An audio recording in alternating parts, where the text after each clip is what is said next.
been live in a while, so I thought I would hop on today. And I want to talk about the top 10 Cafcass interview traps that parents fall into. Because the Cafcass interviews are really stressful.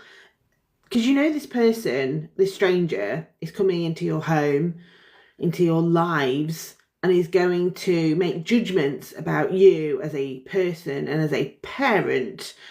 And that in and of itself creates anxiety, let alone knowing that you're facing probably a few false allegations from your ex, you've got complex post-traumatic stress disorder.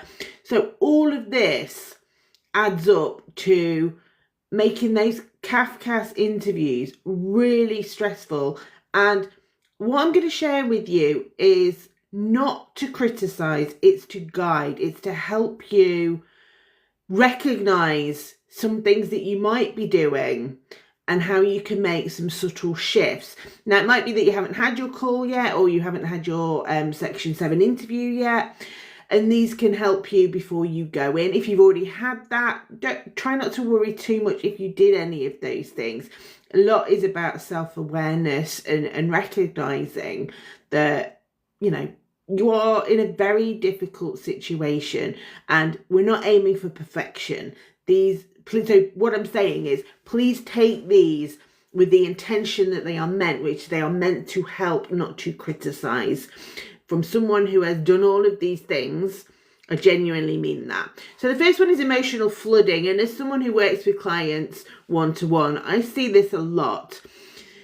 Clients will come onto a call and they want to talk about something strategic, but they haven't really had anyone to speak to about this. And so it all comes out and they really struggle to keep on track with anything. And that is part of the trauma. It's part of that brain injury of complex PTSD. From a Cafcass officer's perspective, if you've got an ex setting a narrative of you being emotionally unstable or abusive or aggressive, and you start just talking and not really listening, you're just trying to desperately to tell your story, it can, and it won't always, because you will get the odd person who kind of understands, but it can make it look like you are chaotic. It can make it look like you are the one adding, or at least partially adding to the problems.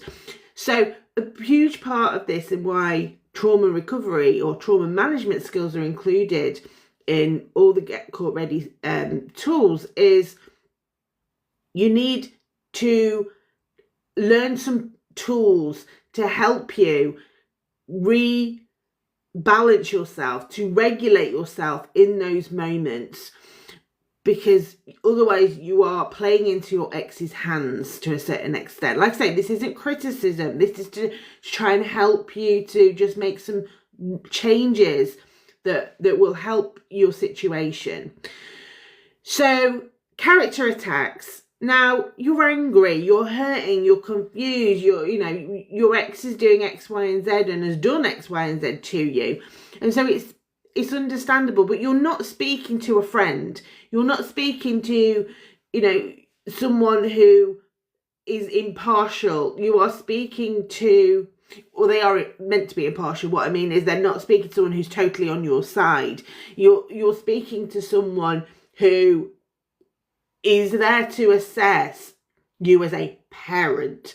So if you go in using labels like narcissist or even abusive, can be a tricky one. You're always best sticking to behaviours that are abusive without using those sort of labels, behaviours that are coercively controlling without using those labels, behaviours that are narcissistic without using those labels, because you can run, especially if your ex is using the exact same terms, they're just going to go, they're both as bad as each other. And then you get labelled as being a high conflict couple, as opposed to there being one side bringing the conflict, not the other. And they're not very good at spotting that, because, as I was explaining to a client yesterday, we use the term conflict wrong in a lot of situations. If we're talking about, I'll use Ukraine and Russia, for example, not to get political, but we call it a conflict, but actually, are Ukraine just protecting their boundaries? Is one side bringing the conflict? And that's kind of how the word is used. If Ukraine aren't just rolling over and going, yep, okay, take over, they're going, no, we're going to stand our ground. Are they really bringing conflict? It's used as the word. And so you kind of think about it in that way, that's how they're viewing conflict, that you're not able to agree. Now, that doesn't mean that you should agree and you should lay back. It's about how you present that. You're allowed to disagree. It's how you disagree with it. So over-explaining about the past. You might start with your relationship history, which is epic and, would make EastEnders sound calm by comparison. And so focus on child impact, and this is why I've devised tools to help you with that, so that you can put in your whatever you're feeling, whatever you're saying, you can put it into this tool, and it will convert it into child focused language, because they are interested in only in the child's welfare here. So whilst the relationship history later on in the process, and if you're specifically asked, then you can obviously talk about elements, but it's best to work beforehand to try and get that really concise to the key points in your relationship history that are child focused, as opposed to, telling your entire relationship history from start to finish. That's for the therapy room. The other one is a really difficult one, but it's reacting to false allegations. Now, when I say react to false allegations, what I mean is the natural urge in human beings is to defend themselves. When someone's told a lie about us, we want to go, no, that's not true. That's not what happened. The advice I give is use these allegations to prove that pattern, prove the pattern that they are making malicious allegations, they are lying. Rather than feeling the need to defend every single thing, ask and say, have you seen the evidence I'd like to see the evidence for that allegation, rather than jump straight in. It's about managing your reaction to the allegation, as opposed to not using the allegation and proving your innocence, but in immediately jumping in with, no, that's not what happened. Actually, what happened was this. The focus can become on the he said, she said, or the she said, she said, or the he said, he said. It could, and that's not what we want. I'm sorry, I'm not going to invite anyone to co-host that I don't know. Presenting evidence emotionally. This is a tough one, because you're talking about your life, you're talking about your kids. Of course, it's emotional. It's hard to separate it. But what we need to be able to show is the risk that you're talking about, what the actual impact is on the children. So it's no good saying, I've got loads of evidence of this, without just showing them this is the impact on the child. And again, that's not always easy to do, because you can start using adult language in that. So you can start, talking about adult perception of situations, when it's important to look at things from a child focused perspective. And as next point is using adult language about the child. So, I've had parents, when they talk about certain behaviours, using very adult terms to describe it, like, my child is now gaslighting me. Well, children, the dynamics of gaslighting, a child wouldn't understand that. They might lie to you, but they're not. So be careful when you're using terms that you are keeping it child focused and not using that adult language. Talking about the other parent too much. It could be really tempting to just want to lay out all of their faults, all of the reasons that you don't feel they're safe, all of the reasons that you think that, that they are a risk and contact should or shouldn't happen. But but your focus should be solely on the child. This is about your children's safety and welfare. And whilst those two things, your ex's behaviour and the children, are not, they are obviously linked, you don't lead from the ex's behaviour, lead from the child's experience. So going into that, acknowledging the child's relationship with the other parent, don't get caught up in trying to look like you are trying to erase the other parent. No matter what they've done, that person will always be that child's parent. What that looks like is what you're in court to decide. But acknowledging that children are always going to be connected to that person. And also, in my experience, people are rarely all bad. Now, I'm not saying that you sing their praises, but what I'm saying is the child's experience of that other parent is unlikely to be all bad. There are going to be some positives.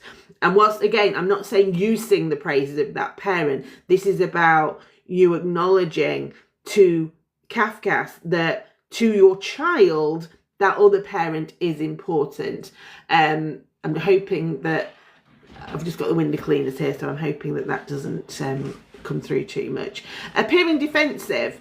So it can feel like, you've been in a relationship where you've been personally attacked so much of the time. It's perfectly understandable that you would feel defensive, but how it might come across is that it lacks insight, that it lacks awareness, that you are hostile, and especially if you're being labelled as that. And then the final one is not naming coercive control clearly. I'm not inviting anyone who I don't know to join. So not naming coercive control clearly, and instead just saying it's coercive control, I've been coercively controlled. Talk about the behaviours and the patterns of behaviours in terms of, so talk about how they've isolated you from friends. My advice would always be, talk about the behaviours under the umbrella term of coercive control or alienation or emotional abuse. Talk about the behaviours underneath it. They've got the framework, they should match it. And that is everything that I've created on Get Caught Ready, particularly, hi Teresa, this is sorry, I got completely confused there, because Teresa talks a lot about Blake Lively and Justin Baldoni, and I've been following it, so it's like I've got a bit of a fan moment there, so I apologise for being knocked off. But yeah, talk about the behaviours under that umbrella, as opposed to they've been coercively controlling. Talk about how they've done that and the evidence that you have that. But again, how does that impact the child? How has the child experienced this? And then again, lots of tools, lots of free tools that I provide on the website, Get Caught Ready, for you to be able to look at some of these things, translate them where necessary, because it is really hard. You are emotional. You have a brain injury. Complex PTSD is a brain injury. You're in a place that is very unfamiliar and very scary, and so I totally understand you being emotional and these being a struggle. Like I said at the start, I'm sharing these to help, not to judge, and not to make you feel like you've done anything wrong. These are common. Everyone makes mistakes, and everyone, is going to fall into some traps from time to time. Why I wanted to share this with you is so that you can learn, and so that you can do better. Even if you just remember one or two things from this and think, well, yeah, I'm not going to do that. I'm not going to do that. I'm going to shift that. Then that will make such a big difference in your case. We're not looking for perfection. It's about showing up as the best possible version of yourself for you and for your children. And so that is the top 10 Cafcass interview traps. I'd love to know your thoughts. Have you fallen into any of them? Again, no judgment. And if you don't want to share that, I totally understand. Do you recognise them? what has your experience been of Cafcass? I know they're an incredibly difficult organisation to work with. They, I'm on the coalface with this. I understand the experiences of parents in these situations not being particularly positive. So everything I'm sharing is just to try and help you to have a better outcome from these kinds of situations. And that's the whole purpose of everything I do, is for you to have a better experience and better outcomes for you and your children. So thank you to those of you that have watched and that joined me today. I really do appreciate it. And yeah, I will speak to you soon. How do I end this?